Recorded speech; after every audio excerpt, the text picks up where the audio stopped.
Everyone, welcome to Sanmargaha classes.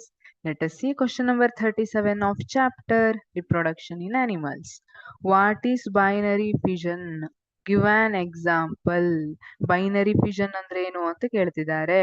See, this binary fission is a type of asexual reproduction.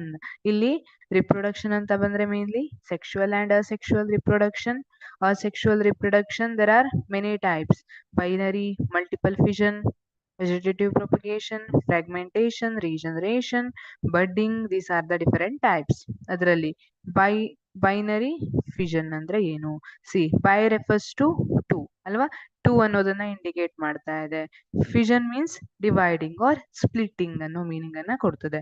So ಇಲ್ಲಿ binary fission ಅಂದ್ರೆ mother organism divides into daughter cells mitotically is called binary fission.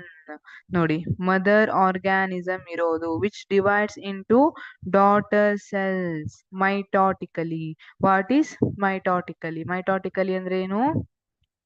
splitting of this mother organism into two identical daughter cells. ಅದನ್ನ ಏನಂತ ಕರಿತೀವಿ? ಮೈಟಾಟಿಕಲಿ divide ಆಗೋದು ಅಂತ ಹೇಳ್ತೀವಿ. Okay, mother organisms divides into daughter cells mitotically is called binary fission. Example amoeba. Amoeba mother cell ಇದೆ, mother cell ಇಂದ split ಆಗಿ two daughter cells ಅನ್ನ ಕೊಡ್ತಾ ಇದೆ. ಇದೆ binary fission. Mother organism divides into daughter cells mitotically is called binary fission.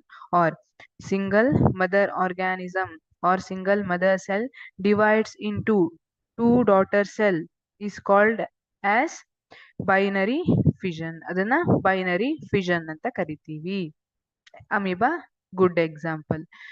ಇನ್ನೊಂದು ಲಿಶ್ಮೇನಿಯಾ ಅಂತ ಬರುತ್ತೆ, ಬಟ್ ನಿಮ್ಗೆ ಅಮೀಬಾ ಮಾತ್ರ ಕೊಟ್ಟಿದ್ದಾರೆ ಸಿಲೆಬಸ್ ಅಲ್ಲಿ. ಅಮೀಬಾ ಅಂತ ನೆನ್ಪಿಟ್ಕೊಳ್ಳಿ. Thank you.